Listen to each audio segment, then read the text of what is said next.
आप जानते हैं कि राहुल गांधी ऐसा क्यों कह रहे हैं कि नरेंद्र मोदी साइकोलॉजिकल हार चुके हैं? 3 बड़ी वजहें। बहुत दिलचस्प बात है वो ये कि राहुल गांधी जो जगह चुनी, उन्होंने जो मंच चुना यह बात कहने के लिए, कांशीराम की जयंती के अवसर पर एक सम्मेलन का था। सोचिए, कांशीराम और कांग्रेस ये दोनों कभी एक दूसरे के खिलाफ हुआ करते थे, मगर अब बड़ी बात वो ये कि राहुल गांधी उन्हीं कांशीराम के असूलों को सेलिब्रेट कर रहे थे। मंच पर दलित, पिछड़ों, ओबीसी की राजनीति की बात हो रही थी और उसी मंच पर राहुल गांधी ने 3 बड़ी बातें कही, 3 बड़ी बातें। और राहुल गांधी के उन दावों की सच्चाई कितनी है उस पर हम आएंगे, मगर सबसे पहले एक छोटा सा राहुल गांधी का जो दावा था, एक दावा, उसकी एक झलक को आप सुनिएगा, तो फिर मैं आपको बताऊंगा कि आखिरकार राहुल गांधी ने यह बयान क्यों दिया और इसी मंच पर क्यों दिया। सुनिए जरा। मैं आपको स्टेज से कह रहा हूं, साइकोलॉजिकली नरेंद्र मोदी खत्म है।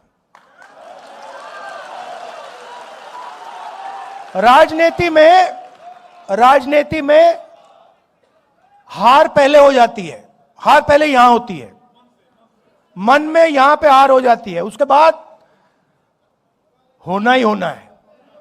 अब राहुल गांधी के इतने बड़े दावे के पीछे वजह क्या है कि मोदी साइकोलॉजिकल हार चुके हैं? समझिए जरा। क्या राहुल गांधी अभी जो हालात हैं इस देश के या इंटरनेशनल लेवल पर, उसी वजह से राहुल गांधी ये बात कह रहे हैं या वजह कुछ और है? क्योंकि इस सवाल का जवाब राहुल गांधी के दूसरे बयान में छिपा है। दूसरा बयान, वो बयान आप सुनिएगा जरूर, मगर मुझे ऐसा लगता है कि राहुल गांधी जो ये बात कह रहे हैं इसके पीछे वजह मोदी जी चारों तरफ से घिरे हुए हैं। राहुल गांधी ने लगातार एलओपी बनने के बाद एक कोशिश की और उस कोशिश में वो बहुत हद तक कामयाब होते हुए नजर आ रहे हैं। इसी वजह से मोदी जी को वो साइकोलॉजिकल हारा हुआ बता रहे हैं। कैसे, अब वो समझिए। दरअसल कोशिश ये थी कि एक जो इमेज क्रिएट की गई थी मोदी जी की, वो इमेज क्या थी? एक निडर नेता की, 56 इंच का सीना, इस टाइप के नेता जो कि विश्व गुरु हैं, यही इमेज थी ना। और राहुल गांधी ने उसी इमेज को ध्वस्त किया है। बहुत कुछ किस्मत ने भी साथ दिया। राहुल गांधी भारत में मोदी जी को लेकर सवाल उठा रहे थे और अंतर्राष्ट्रीय स्तर पर वो चीजें बैक टू बैक होती रही। जैसे कि राहुल गांधी ने उस नैरेटिव को ध्वस्त करने में कहीं ना कहीं उसमें मदद मिली। पॉइंट नंबर 1, अमेरिका के साथ जो ट्रेड डील हुई उसको लेकर मोदी जी की जो फजीयत हुई है, जो सवाल उठ रहे हैं, राहुल गांधी के दावों को वो कहीं हद तक सही साबित करते हुए दिखाई दे रहे हैं। उसके बाद पॉइंट नंबर 2, एप्स्टीन को लेकर जो बड़ी बड़ी बातें उठी उसमें राहुल गांधी मजबूत होते हुए दिखाई दिए। और मोदी जी का इजराइल जाना, इजराइल दौरे के तुरंत बाद इजराइल और अमेरिका का ईरान पर हमला कर देना, और भारत ईरान जैसे दोस्त के साथ वो छोड़ देता है। कमजोर विदेश नीति को लेकर जो कांग्रेस और राहुल गांधी ने सवाल उठाए थे उस पर मोहर लग जाती है। पॉइंट नंबर 3 वो ये कि जो ट्रेड डील को लेकर जिस तरह से अमेरिका शर्तें थोप रहा था भारत के ऊपर, उसके बाद अमेरिका के अलग अलग अधिकारियों ने जिस तरह से भारत को लेकर एक तरह से खिल्ली उड़ाई, रूस से तेल खरीदने का मामला हो, वो जो विश्व गुरु वाली जो 56 इंच की जो इमेज थी उस पर सीधे तौर पर चोट पहुंची। अब इसकी कल्पना ना तो मोदी जी ने खुद की थी और ना ही कभी समूची बीजेपी ने कि इस हद तक इमेज पर चोट पहुंचेगी। और उसके बाद वो जो निडर नेता वाली छवि राहुल गांधी ने संसद में ध्वस्त कर दी। राहुल गांधी जो लगातार संसद में सवाल पूछते रहे कि मोदी जी संसद तो आते हैं लेकिन सदन में अंदर नहीं आते, मोदी जी सवालों से डरते हैं। अब आप गौर कीजिएगा, राहुल गांधी कुछ बातें कह रहे थे कि भाई संसद में तो मोदी जी आंख से आंख डालकर सवाल का जवाब तक नहीं देते, सवाल पूछते हैं तो मोदी जी सुनते तक नहीं है। और इसकी वजह शायद ये कह रहे हैं कि भाई मोदी जी साइकोलॉजिकल हार चुके हैं। यही वजह है कि राहुल गांधी इतना बड़ा बयान दे रहे हैं, क्योंकि चौतरफा पहली बार, अगर आप देखिएगा, ये पहली बार हो रहा है, बतौर मुख्यमंत्री हो चाहे बतौर प्रधानमंत्री हो, कभी भी विपक्ष इतना आक्रामक मोदी के ऊपर नहीं हुआ। मोदी जी पहली बार इतना ज्यादा आक्रामकता तरीके से विपक्ष घेर रहा है और मोदी जी घिरते जा रहे हैं। और दूसरी जो बड़ी वजह मुझे जो लगती है वो ये है कि राहुल गांधी कह रहे हैं कि साइकोलॉजिकल हार चुके हैं, वरना ये बात, मंच जो है ना वो बहुत महत्वपूर्ण था। ये बात तो मोदी जी को लेकर राहुल गांधी दिल्ली में भी कह सकते थे, और जो उन्होंने जगह चुनी राहुल गांधी ने वो बहुत महत्वपूर्ण है। टाइमिंग, दलितों का सम्मेलन हो रहा था, राहुल गांधी ने ये बात जो कही वो सिर्फ इसीलिए नहीं कही जगह क्यों महत्वपूर्ण है? मोदी जी को लेकर कहा जाता है ना, दलित ओबीसी वोट जिसकी तरफ गया चुनाव वही जीता। तीसरी बार सत्ता में मोदी जी क्यों बैठे? क्योंकि दलित ओबीसी ने वोट किया। राहुल गांधी ने सीधे तौर पर वही मैसेज पहुंचाया है। सोचिए, लगातार राहुल गांधी जातिगत जनगणना की बात कर रहे थे। कौन कर रहा था? राहुल गांधी। उस बात पर लगातार मोदी सरकार दरकिनार कर रही थी, कह रही थी कि नहीं, हम नहीं करवाएंगे। लेकिन हुआ क्या?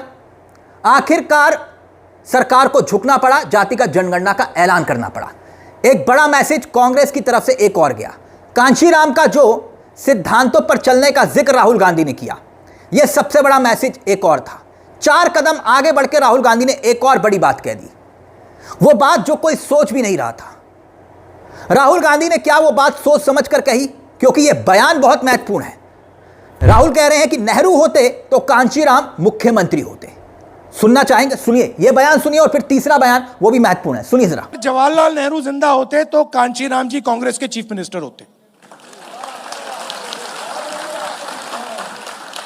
2 वजहें तो मैंने आपको गिनवा दी कि राहुल गांधी ने ऐसा क्यों कहा कि मोदी साइकोलॉजिकल हार चुके हैं। स्ट्रांग लीडर की जो विश्व गुरु की जो छवि थी वो धूमिल होती हुई दिखाई दे रही है। राहुल गांधी ने पहली वजह यही थी कि इसीलिए ये बात कही। दूसरी वजह, दलित ओबीसी वाली जो पॉलिटिक्स का जो सिस्टम है, जो मकड़ जाल है, उसको राहुल गांधी तोड़ रहे हैं। और बड़ी बात वो ये कि जो यूजीसी को लेकर नियम मोदी सरकार लेकर आई, जरूरत क्यों पड़ी? जिसकी वजह से हर चुनाव में बीजेपी चुनाव जीतती है, यानी कि अपर क्लास का वोटर, और उसी के खिलाफ यूजीसी का नियम। इतना बड़ा रिस्क मोदी सरकार ने क्यों लिया? और क्यों आखिरकार मोदी सरकार ये भाप चुकी थी कि ये जो दलित ओबीसी जो पिछड़ा वोट है, कहीं ना कहीं संविधान सम्मेलन 2024 के बाद वो शिफ्ट हो रहा है कांग्रेस की तरफ।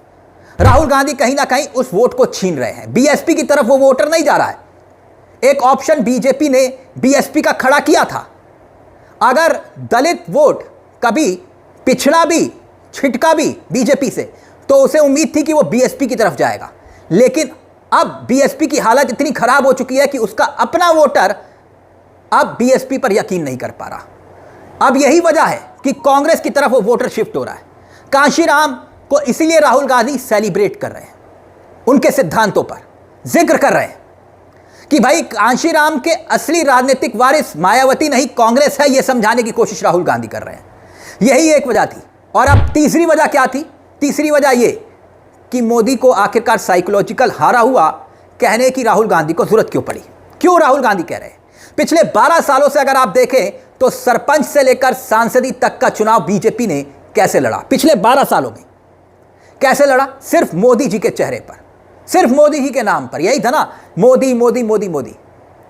यह पहली बार कोई नेता था जो खुलकर मंच पर यह बात कह रहा था कि कैंडिडेट को मत देखो, मेरी पार्टी का चुनाव चिन्ह देखो और मुझे देखो, मेरे चेहरे पर मुझे वोट करो।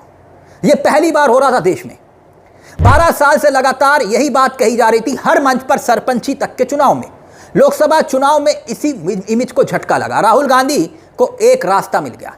आज की तारीख में राहुल गांधी सीधा हमला करते हैं किस पर? मोदी जी की इमेज पर। इसीलिए राहुल गांधी ने अमित शाह को नहीं चुना, इसीलिए राहुल गांधी ने हरदीप पुरी को नहीं चुना। सीधा निशाना कहां साधा? मोदी जी की इमेज पर। और किसको साथ जोड़ा? अडानी को। अडानी और मोदी को जोड़ने की भी एक वजह है। और इस बार राहुल गांधी ने जो वजह बताई है ना, वो वजह बहुत अलग है। कल तक यही कह रहे थे अडानी का पैसा है, आज कह रहे हैं कि ये पैसा अडानी का नहीं, पैसा मोदी का है। और अमेरिका का केस का फंदा अडानी पर नहीं, मोदी पर है। ट्रंप के आगे झुकने के पीछे वजह यही है। सुनिए जरा एक और बयान। कांग्रेस पार्टी गरीब पार्टी, बीजेपी अमीर पार्टी बन गई। और उसने क्या किया? बीजेपी ने, नरेंद्र मोदी ने अपना पूरा का पूरा धन अदानी को नहीं दिया।